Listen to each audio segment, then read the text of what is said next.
Greetings to all of you watching this video right now.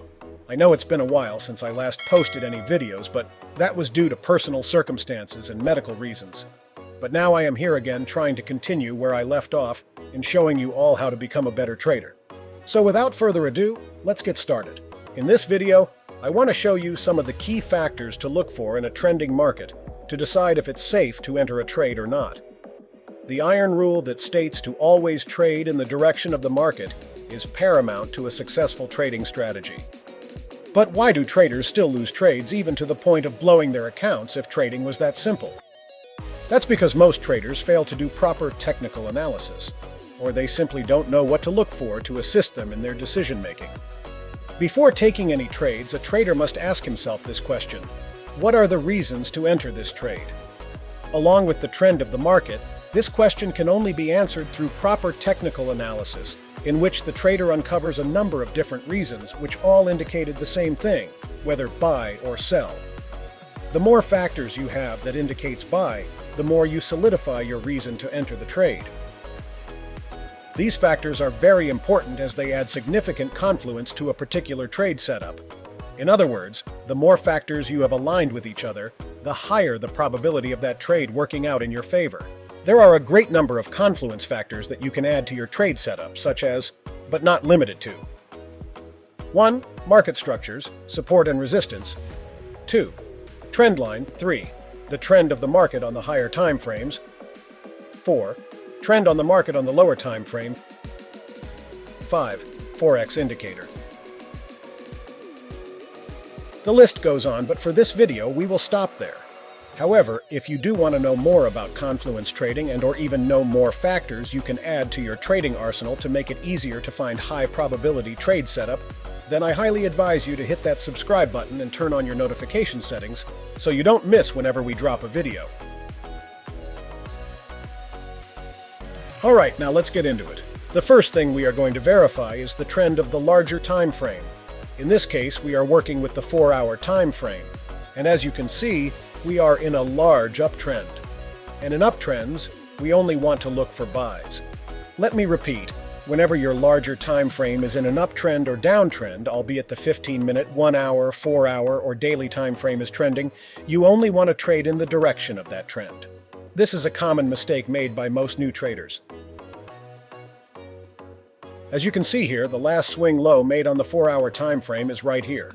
So until the price breaks below this support level here, regardless of what the market is doing right now, my bias remains unchanged. The next factor we will be looking for is the trend in the smaller time frame.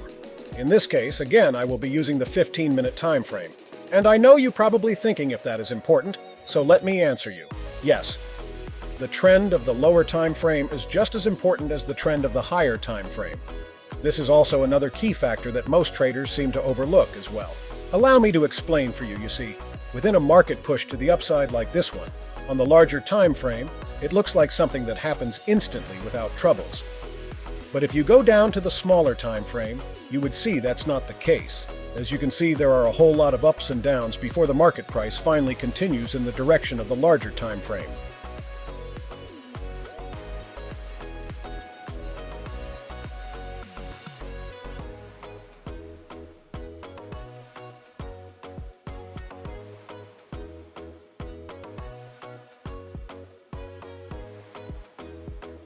But what does this mean, though?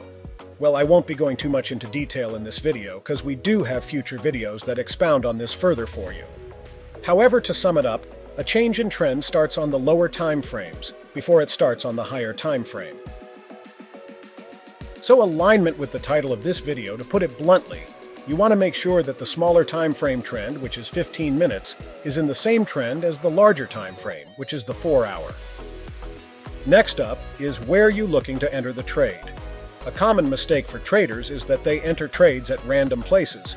Don't get me wrong, there are times when this can work out in their favor, but in most cases, it most likely doesn't. Why? Because other than the fact that you need to trade the market strategically to conquer it, entering trades at the wrong place at the wrong time can lead to a series of losses and/or major equity drawdown. One most common ways that leads to such is buying at a resistance and selling at a support. With that being said, another confluence to look for when trading is market structure. which are the support and resistance levels where the price is currently at for both time frames.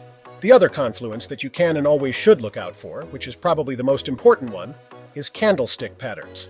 Candlestick patterns are vital to every manual trading strategy.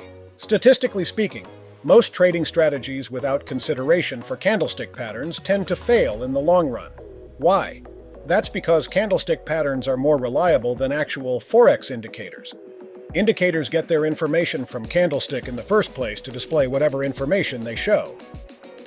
Also, the information they provided is real-time, compared to forex indicators which are lagging. There are several candlestick patterns, so you must get yourself familiar with as many as possible so you can understand what the market is doing. Another factor that can be taken into consideration is the break and retest of market structures. This is when price breaks above or below a structure, and the role of that structure then changes. For example, which is shown in this video, the price is below a structure, which is acting as a resistance. If the price breaks above that level, we can expect that level to act as a support. If that happens, then all our confluence would be aligned. Larger time frame and uptrend. The break of the resistance on the smaller time frame, which then creates a support. Smaller time frame starts an uptrend. Candlestick pattern. Here's a quick spoiler. There is a video in the making where we do a list of confluence factors that you can look for in any trade setup. The more of these factors you have in any trade setup, the higher the probability of that trade working out. I want you to tell me by commenting below your favorite confluence trading factor, whether it be price action pattern, candlestick pattern, an indicator, or whatever it may be. I look forward to seeing those comments. Now let's see the results of what happens when we consider all these factors when entering a trade. If you found this video helpful and want to learn more about mastering the forex market, be sure to hit that subscribe button to join our community of aspiring traders.